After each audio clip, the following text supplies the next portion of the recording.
What does owner and sustainer really mean? When the Quran says, "All praise belongs to God, the Lord of all worlds, the owner of the Day of Judgment," many reciters read it as King of the Day of Judgment. But the deeper point is this.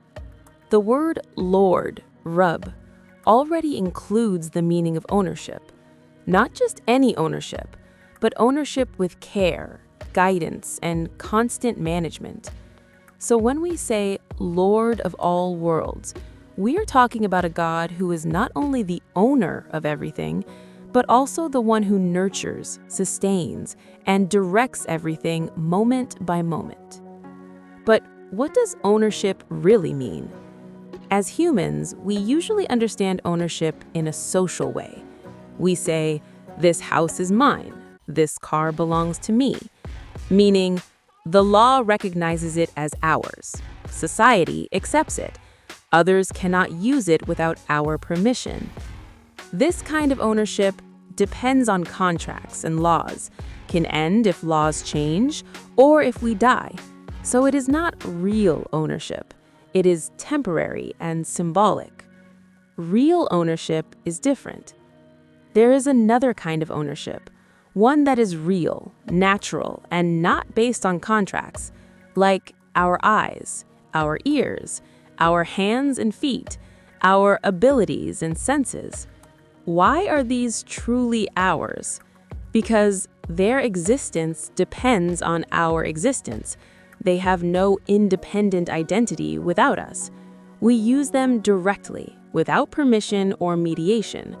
If we no longer exist, our eyes, ears, and limbs do not exist independently either. This is real ownership. Now, look at our possessions: houses, cars, money, clothes. They were not born with us. They do not leave the world with us. Their existence does not depend on ours. So even though we control them, our ownership over them is not real. It is contractual and temporary. God's ownership is only real ownership. When it comes to God, only real ownership can be attributed to Him. Why? Because contractual ownership can disappear. God's ownership never ends.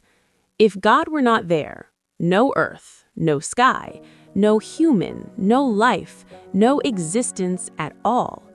Everything depends on Him to exist. Real ownership cannot exist without control.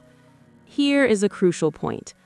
Real ownership cannot be separated from management and control. It is impossible for something to depend on God for its existence, yet act independently in its movement, order, life, or effects. If the earth exists by God, life exists by God, all effects of life come from God, then the order of the world, the flow of life, the guidance of everything are also entirely in His hands.